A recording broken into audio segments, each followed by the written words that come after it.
So hey, hello guys, ఎలా ఉన్నారు అందరూ? సూపర్ నేను double super and welcome back to our YouTube channel GVR MotoTech. And ఈరోజు ఈ వీడియోలో చాలామంది one of the most requested video అనమాట. ఇది చాలామంది హిమాలయన్కి సర్వీసింగ్కి ఎంత అవుతుంది, ప్లస్ ఏమేమి చేంజ్ చేస్తారు సర్వీసింగ్ చేసినప్పుడు అని చెప్పి చాలామంది వాళ్ళని అడగడం జరుగుతుంది. సో ఈ వీడియోలో నేను మీ క్వశ్చన్స్ అని ఆన్సర్ చేయబోతున్నాను అనమాట. సో మన హిమాలయన్ వచ్చేసి ఫస్ట్ సర్వీసింగ్ ఆల్రెడీ అయిపోయింది, నేను దాని వీడియో చేయలేకపోయాను. కాకపోతే ఈ రోజు వచ్చేసి నేను మన హిమాలయన్ సెకండ్ సర్వీసింగ్ అయితే ఇవ్వబోతున్నాను అనమాట. సో దాంట్లో మనకి ఏమేమి చేంజెస్ చేస్తారు, ఏమేమి స్పేర్ పార్ట్స్ మారుస్తారు, ప్లస్ ఎలా ఉంటుంది, ఎగ్జాక్ట్గా కాస్ట్ ఎంత అవుతుంది, అదంతా ఈ వీడియోలో నేను డిస్కస్ చేయబోతున్నాను. సో ఇదైతే చాలా చిన్న బ్లాగ్ అనమాట, పెద్ద బ్లాగ్ కూడా ఏం కాదు, చాలా షార్ట్ అండ్ స్వీట్గా పెట్టడానికి ట్రై చేస్తాను. ఎందుకంటే చాలా సింపుల్ కాన్సెప్ట్, చాలా చిన్న టాపిక్ కాబట్టి యాజ్ సింపుల్ యాజ్ పాసిబుల్ పెట్టడానికి ట్రై చేస్తాను. సో స్కిప్ చేయకండి, వీడియో మొత్తం చూడండి, మీకు ఫుల్ లెంత్లో అర్థమైపోతుంది అనమాట. So without any further ado, let's jump into the video. I just wanna stay bad, stay mad, chip on my shoulder cause they treat me like an outcast. I ain't gonna take that, stay back, I'll be swinging hard till the hits come in all caps. So మనం వచ్చేసాం కిందకి and మన Himalayan ఇక్కడ ఉంది, classic అక్కడ ఉంది. ఇది కూడా కొద్దిగా తుడిచి సర్వీసింగ్కి ఇవ్వాలి. ఇది కూడా చాలా రోజులైంది, అబ్బో ఎంత మట్టి లేచిందో. ఇది కూడా ఒకసారి సర్వీసింగ్ ఇస్తే సెట్ అయిపోతుంది అనమాట. ప్రస్తుతం అయితే మన హిమాలయన్కి చిన్న చిన్న చెకప్స్ చేయించాలి.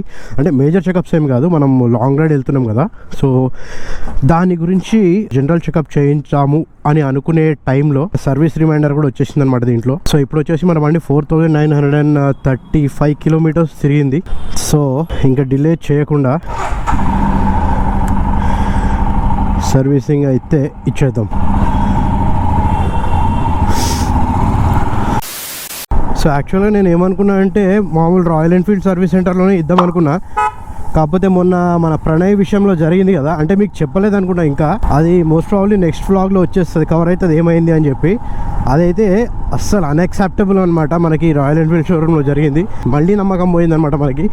సో అందుకని నేను రాయల్ ఎన్ఫీల్డ్ సర్వీస్ సెంటర్లో అయితే సర్వీస్ ఇవ్వట్లేదు. సో ఇప్పటివరకు మన బండికి ఓన్లీ ఫస్ట్ సర్వీసింగ్ అయింది and this is the second servicing అనమాట.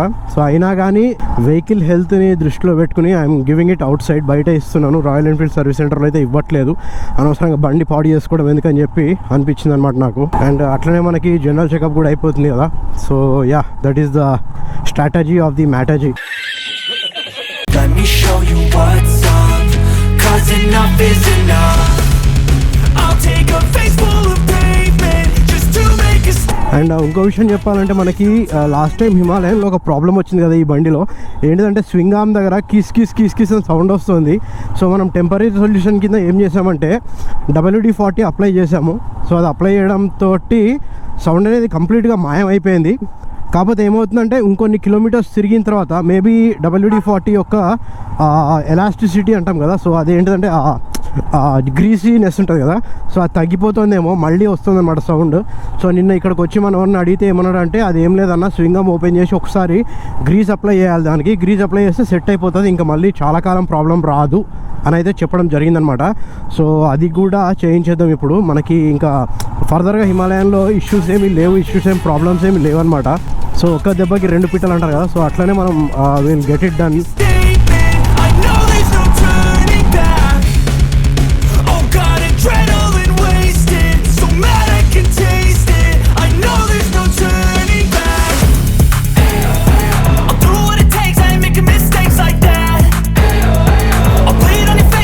సో గైస్, మన బండి అయితే సర్వీసింగ్ అయిపోయింది అండ్ హోప్ ద బండి ఈజ్ అమేజింగ్. బండి అయితే సూపర్ స్మూత్ అయింది and clutch everything looks perfect. మళ్ళీ కొత్త బండి నడిపిన ఫీల్ వస్తుంది. Actually that is what happens. మనం సర్వీసింగ్ చేయించిన వెంటనే బండి అయితే అలాగే అనిపిస్తుంది అనమాట, మక్కన్ లాగా అయిపోయింది. అండ్ ఈ బండికి సర్వీసింగ్కి I mean this is the second servicing అనమాట. సో ఎంత అయింది ఏంటి అని చెప్పి నేను డీటెయిల్స్ అనేవి మీకు ప్రొవైడ్ చేస్తాను ఈ ఒకసారి ఇంటికి వెళ్ళిన తర్వాత. సూపర్ స్మూత్ అయిపోయింది బండి మాత్రం. సర్వీసింగ్కి ఎంత కాస్ట్ అయింది, ఏమేమి చేంజ్ చేసాము and A engine oil use చేసాము, ఈ డీటెయిల్స్ అని నేను ఇంటికి వెళ్ళిన తర్వాత మీతో మాట్లాడతాను. చలో bye for now. So guys ఇదనమాట మనకి బిల్ వచ్చేసి అయ్యింది and it costed somewhere around 3290 rupees అయితే అయ్యింది. సో దీంట్లో వచ్చేసి మనకి మెయిన్గా 4 పార్ట్స్ చేంజ్ చేశారు. పార్ట్స్ అనొచ్చు లేకపోతే ఆయిల్ ఇవన్నీ ఇంక్లూడెడ్ చెప్తున్నాను నేను. సో ఫస్ట్ వచ్చేసి ఇంజన్ ఆయిల్ అనమాట. సో ఇంజన్ ఆయిల్ వచ్చేసి 1810 రూపీస్ అయ్యింది అండ్ దెన్ ఆయిల్ ఫిల్టర్ ఒకటి it costed be 100 rupees and next వచ్చేసి రేర్ డిస్క్ ప్యాడ్స్ ఒకటి కంప్లీట్గా వార్న్ అవుట్ అయిపోయాయని చెప్పారు. అది నాకు కూడా తెలుసు. సో డిస్క్ ప్యాడ్స్ పోవడం అనేది దట్స్ వెరీ కామన్ ఇష్యూ అనమాట. సో దానికి వచ్చేసి 230 రూపీస్ అయితే ఛార్జ్ చేశారనమాట. అండ్ డిస్క్ ఆయిల్ ఒకటి లెవెల్ చెక్ చేసి టాప్అప్ చేశారో తెలియదు, మరి కంప్లీట్గా రీప్లేస్ చేశారో తెలియదు. So they charge it 110 rupees charge చేశారనమాట. So this is the bill. So ఇక్కడ నేను యాక్చువల్గా చిన్న ఫ్లాప్ ఫోల్డ్ చేశాను, నా డీటెయిల్స్ ఉన్నాయి దాంట్లో. So just for personal reasons నేను అదైతే ఫోల్డ్ చేయడం జరిగింది and this is the bill అనమాట యాక్చువల్గా.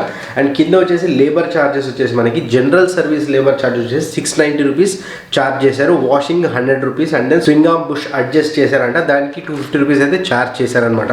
సో గైస్ టోటల్ అమౌంట్ వచ్చేసి 3290 రూపీస్ అయ్యింది మనకి. సో నన్ను అడిగితే that is quite reasonable price అని చెప్పొచ్చు. మరీ ఎక్కువ కాదు, మరీ తక్కువ కాదు. So okay. సో కొంతమందికి ఏంటంటే ఈ 3290 రూపీస్ ఒక సర్వీసింగ్కి ఎక్కువ అనిపించవచ్చు. నాకు కూడా ఎక్కువనే అనిపించింది. బట్ కన్సిడరింగ్ మనకి ఇంజన్ ఆయిల్ ఏదైతే యూజ్ చేసానో చెప్పాను కదా మీకు, మోటల్ 7100 ఫుల్ సింథటిక్ ఆయిల్ అయితే నేను యూజ్ చేయడం జరిగింది అనమాట. సో వాళ్ళు రికమెండ్ చేశారు మీరు హిమాలయన్కి ఇది యూజ్ చేయండి చాలా బాగుంటుందని చెప్పి వాళ్ళు రికమెండ్ చేశారనమాట.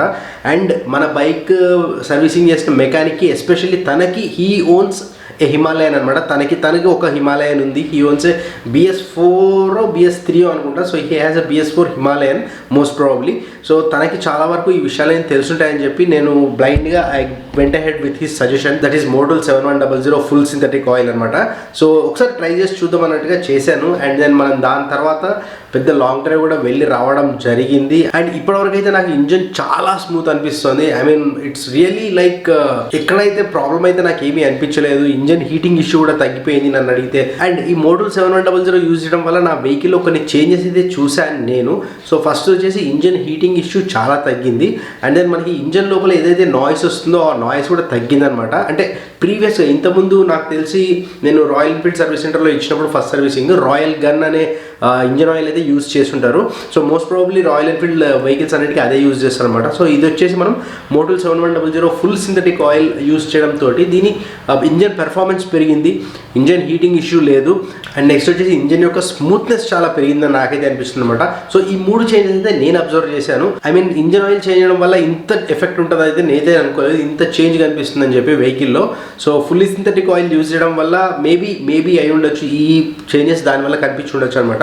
అండ్ ఇంకో విషయం చెప్పాలంటే మనకి జనరల్గా సర్వీసింగ్ చేసేటప్పుడు ఫస్ట్ సర్వీసింగ్ కానీ సెకండ్ సర్వీసింగ్ కానీ దేంట్లో అయినా కానీ మనకి చిన్న చెక్స్ చేస్తారనమాట. సో అట్లాంటి చెక్స్లో బయటపడ్డదే మనకి డిస్క్ ప్యాడ్స్ రీప్లేస్ చేయాలని చెప్పి తెలిసిందనమాట. అండ్ నట్స్ కానీ బోల్ట్స్ కానీ ఎక్కడైనా లూజ్ ఉన్నాయా సో ఇవన్నీ చెక్ చేస్తారు. ప్లస్ మనకి బ్రేక్ ఎంతవరకు ఉంది and then front disc oil, disc brake and మనకి ఇంజన్ కండిషన్ ఎట్లుంది, ఏమైనా ఎక్స్ట్రా నాయిస్ వస్తున్నాయా, ప్లస్ క్లచ్ ఒకటి, ఎక్సలరేటర్ కేబుల్ ఒకటి, ఎలక్ట్రికల్స్ ఒకటి అన్నీ. సో ఇవన్నీ అయితే చెక్ చేయడం జరుగుతుంది అనమాట. ఎలక్ట్రికల్స్ అంటే చాలా వస్తాయి దాంట్లో, హెడ్ లైట్, టర్న్ ఇండికేటర్స్, మనకి కన్సోల్ వస్తుంది, డిస్ప్లే ఉంటుంది కదా దాంట్లో కూడా మనకి ఎలక్ట్రికల్ కాంపోనెంట్స్ ఉంటాయి. ప్లస్ BS6 ఇంజిన్ అనేసరికి మనకి దాంట్లో సెన్సర్స్ ఉంటాయి అనమాట. సో ఇవన్నీ చెక్ చేస్తారు. Everything will be thoroughly checked అనమాట. చెక్ చేసి మనకి ఏమీ ప్రాబ్లం లేదు అన్నట్టుగా మాక్సిమం బండి అయితే ఇస్తారు మనకి. సో యాక్చువల్గా రాయల్ ఎన్ఫీల్డ్ సర్వీస్ సెంటర్లోనే ఇద్దాం అనుకున్నాను. కాకపోతే మనకు ఒక వెహికల్ సర్వీస్ ట్రాక్ రికార్డ్ కంటే మనకి వెహికల్ హెల్త్ ఇంపార్టెంట్ అన్న ఉద్దేశంలో ఆలోచించాను కాబట్టి నేను ఇంజన్ వారంటీ అది కూడా వాయిడ్ అయినట్టే. ఎందుకంటే బయట ఇచ్చాం కదా సర్వీసింగ్, ఇది won't యాక్సెప్ట్ అనమాట. యాక్చువల్గా చెప్పాలంటే వాళ్ళ దగ్గరే రెగ్యులర్గా సర్వీసింగ్ ఇస్తూ ప్లస్ వాళ్ళ నామ్స్ ఫాలో అయితేనే వారంటీ అనేది ఉంటుంది. ఇప్పుడు మనం అదే బండి బయట ఇచ్చి దాని హెల్త్ నీట్గా మెయింటైన్ చేసుకున్నాం అనుకోండి, వారంటీ యూజ్ చేసుకోవాల్సిన అవసరం కూడా రాదు. చాలామంది ఏంటంటే ఇదే లూప్లో తిరుగుతూ ఉంటారు. మనకి ఏంటంటే వారంటీ పోతుంది అన్న లూప్లో తిరుగుతూ ఉంటారు. ప్లస్ సర్వీసింగ్ చేయించినందుకు కూడా అంత సాటిస్ఫాక్షన్ ఉండదన్నమాట వాళ్ళకి. సో నా కాన్సెప్ట్ ఏంటంటే ఇప్పుడు బైక్ హెల్తీగా ఉంచుకున్నాం అనుకోండి, వారంటీ అన్న కాన్సెప్ట్లోకే వెళ్ళాం మనం. ఇప్పుడు మనకి మ్యానుఫ్యాక్చర్ డిఫెక్ట్ వస్తే ఇప్పటికే తెలిసిపోవాలి మనకి. సో నేను ఇలాంటి కాన్సెప్ట్లో వెళ్తాను అనమాట. మనం మంచిగా చేసే చోట వెహికల్ ఇచ్చి వెహికల్ హెల్త్ అనేది బాగా మెయింటైన్ చేసుకుంటే మనకి ఈ వారంటీ అనేది ఓకే ఫైన్ కవర్ అవ్వచ్చు, కానీ అది మనకి చాలా వరకు ఏమవుతుందంటే అలాంటి ఇష్యూస్ రాకుండా ముందే మనం ప్రివెంట్ చేసుకున్నట్టు అవుతుంది అనమాట. So guys that's it for this video. ఈ వీడియో మీకు చాలా ఇన్ఫర్మేటివ్ ఉందని అనిపిస్తుంది. మీకు తెలిసి ఏం చేయాలో లైక్ చేయండి, షేర్ చేయండి అండ్ కామెంట్ చేసి చెప్పండి ఎలా అనిపించింది ఈ వీడియో. అండ్ ఇప్పటివరకు సబ్స్క్రైబ్ చేసుకోకపోతే ఖచ్చితంగా సబ్స్క్రైబ్ చేసుకునే వెళ్ళండి. సో దట్ నేను ఏమైనా వీడియో అప్లోడ్ చేసినప్పుడు మీకు వెంటనే నోటిఫికేషన్ వచ్చేస్తుంది. So that means let's meet in my next video. Till then keep smiling, never back down. Jai Hind. So have Have you ever felt betrayed? Switches how you see things. Realize something needs change. 'Cause I know you got me